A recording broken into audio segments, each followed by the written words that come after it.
सभी बच्चे को जय हिंद। आज हम class 10th history chapter first Europe में राष्ट्रवाद पे चर्चा कर रहे हैं। ठीक है, तो पहला प्रश्न हमारा है, सिर्फ मुद्दे पे आते हैं, सिर्फ प्रश्न की बात करेंगे, इसमें कुछ भी थ्योरी नहीं होगा। ठीक है, अगर थ्योरी क्लास आपको चाहिए तब जरूर कमेंट कीजिएगा। इटली और जर्मनी वर्तमान में किस महादेश में आता है? तो यूरोप महादेश में आता है, ध्यान रखिएगा। किस महादेश में आता है? यूरोप महादेश में।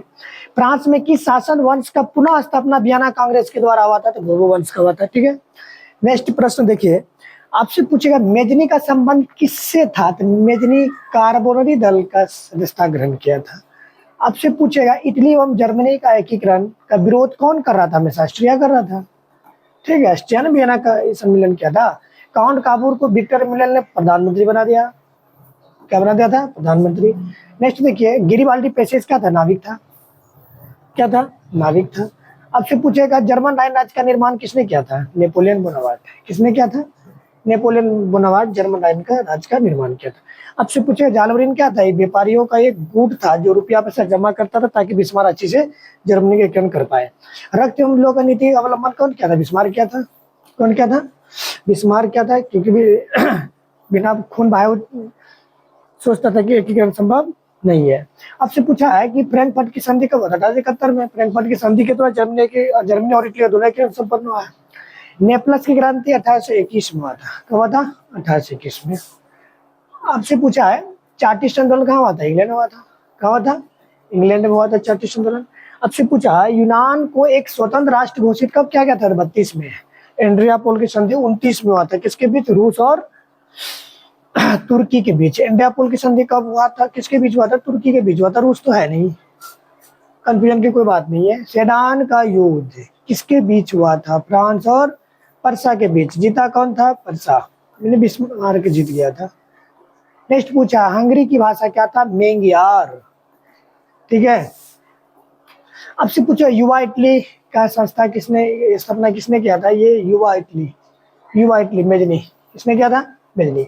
नेक्स्ट प्रश्न क्या आपसे पूछा, यूनान स्वतंत्रता संग्राम में किसकी पराजय हुई थी? तुर्की, क्योंकि यूनान जीत गया था, क्योंकि उसको रूस ब्रिटेन इत्यादि मदद किया था। पर्सा का शासक कौन था? पर्सा शासक विलियम प्रथम था। इसने बिस्मार्क को क्या किया था? चांसलर बनाया था। यूरोपीय सभ्यता का पालना किसे कहा जाता है? यूरोपीय सभ्यता का पालना यूनान को। ठीक है, नेक्स्ट देखिए, एक्ट ऑफ यूनियन किस वर्ष पारित हुआ था? 1707 में। इतना प्रश्न अगर करते हैं तो एग्जाम में आपका कुछ ना कुछ बन जाएगा। फ्रांसीसी क्रांति के समय वहां का राजा कौन था? लुई 16वां। इसकी पत्नी मेरी अंतोनेट 1776 में गद्दी पे बैठा था। ठीक है, शादी किया था मेरी अंतोनेट से, ऑस्ट्रिया की थी वो। राष्ट्रवाद की अवधारणा, इसको फांसी पे चढ़ाया गया था कब? 1993 में, रॉब्सपियर के आतंकराज में। राष्ट्रवाद की अवधारणा का जन्म किस घटना को माना जाता है? तो ये फ्रांस की क्रांति 1789। नेक्स्ट है, वियना कांग्रेस की मेजबानी कौन किया था? मेटरनिक किया था। ठीक है, नेक्स्ट प्रश्न देखिए, आपसे पूछेगा मेटरनिक कौन था? मेटरनिक ऑस्ट्रिया का चांसलर बना था।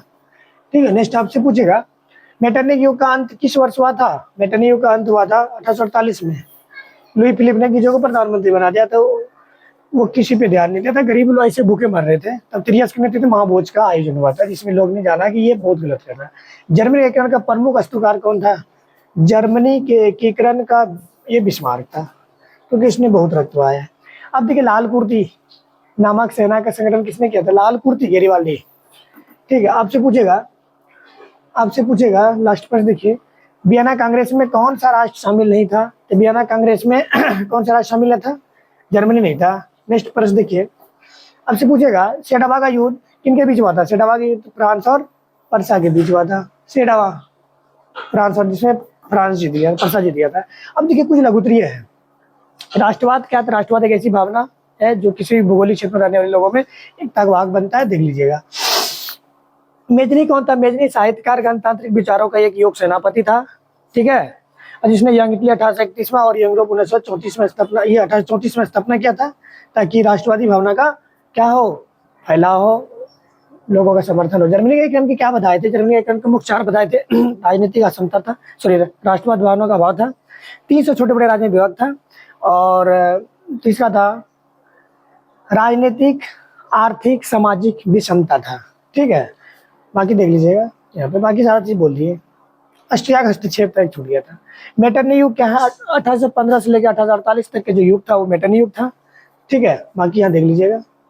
नेक्स्ट देखिए, गिरिबाल्डी का कार्य की चर्चा करें। गिरिबाल्डी ने एक लाल कुर्ते नामक गठन बनाया था, उसी के सहयोग से इसने क्या था, सिसिली और नेपल्स को जीत लिया था। और बाकी जब ये पोप के महल की ओर जब बढ़ा रहा था, काउंट कपूर इसको रोक दिया था, जिसकी वजह से अपना सारा संपत्ति समर्पित कर दिया था राष्ट्र को और किसान की बात ही जीने लगा था।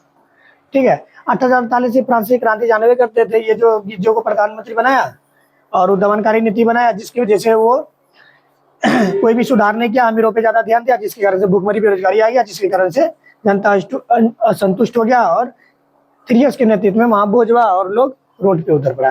रक्तम लोक नीति क्या थी, यह नीति बिस्मार्क द्वारा अपनाई गई थी और जिसके अनुसार जर्मनी का एकीकरण भाषण या लोकतांत्रिक प्रस्ताव से नहीं बल्कि पर्सा के सैन्य शक्ति, तलवार और युद्ध के बल पर ही संभव था। यह बात बिस्मार्क जानता था, वही नीति को क्या कहता था, रक्तम लोक नीति। ठीक है, अब देखिए वियना कांग्रेस का मुख्य उद्देश्य क्या था। 1815 वियना कांग्रेस का मुख्य उद्देश्य था कि नेपोलियन के युद्ध द्वारा जितना भी क्षतिग्रस्त हुआ था राजनीतिक परिवर्तन या समाप्त कर, या पुरानी रूढ़िवादी व्यवस्था राजवंश को पुनः स्थापित करना, मतलब जो समाप्त हुआ था उसको पुनः तैयार करना ही क्या था, इसका सिद्धांत मुख्य उद्देश्य था। ठीक है, तथा यूरोप में शक्ति संतुलन बनाया था ये। ठीक है, नेक्स्ट देखिए, यूरोपीय इतिहास में घेटो क्या था, ध्यान दीजिए। घेटो शब्द का प्रयोग यहूदी लोग जो बसे हुए थे ना एक गांव में, उसी को कहा गया था। घेटो शब्द का प्रयोग मध्यकालीन या आधुनिक यूरोपीय शहरों में यहूदियों किसी धार्मिक या सांस्कृतिक अल्पसंख्यक समुदाय के अवांछित जबरन बस्तियां के लिए किया जाता था, जहां उन्हें अलग थलग रखा जाता था, अलग से यहूदियों के लिए बसाया जाता था, उसी गांव को क्या कहा जाता था, घेटो। अब देखिए बिस्मार्क ने जर्मनी के कैसे किया। बिस्मार्क ने पर्सा के राजा विलियम प्रथम के चांसलर के रूप में रक्तम लोक का नीति अपनाई। उसने ऑस्ट्रिया, डेनमार्क और फ्रांस के साथ 3 सफल युद्ध लड़ा था, लड़कर जर्मनी के पूर्ण किया। आई होप आपको ये वीडियो पसंद आएगा और इसको देखिए। आप चाहते हैं कि नहीं इसका थ्योरी हम अस्थिर से समझाएं, तो आप जरूर कमेंट कीजिए और हम आपको जरूर क्लास देंगे और बेहतरीन थ्योरी देंगे, जो कि आप उस तरह से आप कभी ऑनलाइन में नहीं पढ़ेंगे। ठीक है, बस कमेंट जरूर कीजिएगा तो हम जरूर क्लास देंगे थ्योरी। अभी तो आपको सिर्फ हम दिखाएं, टेलर दिखाएं। अब सब्जेक्ट अच्छी तरह से पढ़ना चाहते हैं, पूरा चैप्टर के लेक्चर सुनना चाहते हैं, तो आप कमेंट जरूर करेंगे। ठीक है।